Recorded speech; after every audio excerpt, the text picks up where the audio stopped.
USA Radio News with Chris Barnes. Barry continues to weaken, but the storm, now a tropical depression, is still posing a danger to Mississippi and Louisiana. Parts of those states could, over the next day, get as much as 6 to 8 more inches of rain. President Trump doubling down on telling some Democratic Congresswomen to go back to their countries.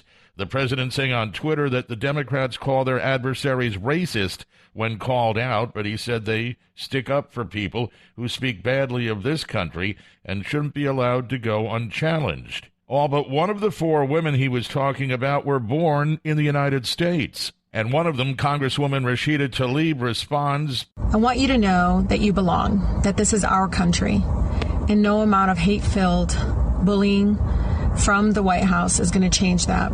USA Radio News.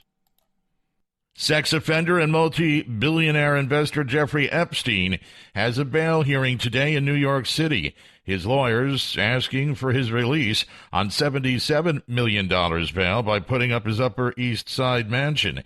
The 66-year-old hedge fund manager currently being held without bail after his arrest on new accusations that he abused dozens of girls in his New York and Florida homes. Iran's president says his side would be willing to hold talks with the United States if the U.S. lifts sanctions and rejoins the 2015 nuclear deal. President Hassan Rouhani saying that his country has always believed in negotiations, but he stipulated Washington would need to ratchet down the economic pressure from the harsh sanctions imposed after President Trump withdrew the U.S. from that Obama-era agreement. Today is Amazon Prime Day 2019, and this is USA Radio News. New York utility company Con Edison is saying that it could take weeks to find out the cause of the massive power outage that left about 72,000 customers in the dark on Saturday night. The utility had crews out on Sunday investigating, but there's been no word of a possible cause at this point, except that a transformer exploded and burned. New York City Mayor Bill de Blasio saying it was not the result of an act of terrorism, excessive electrical use, or a cyber attack. Governor Andrew Cuomo is ordering a state agency to conduct an independent investigation into the cause of the outage, saying such outages in one of the world's largest cities cannot be allowed to happen again.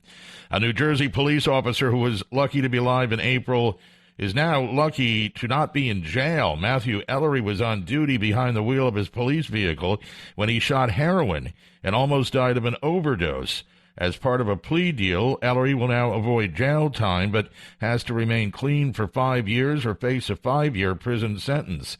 The investigation into the overdose coincides with the resignations of the police chief and a captain. And there's a winner in the $198 million Powerball jackpot, reportedly after a ticket was sold in the state of Tennessee. Find us online anytime at usaradio.com. For USA Radio News, I'm Chris Barnes.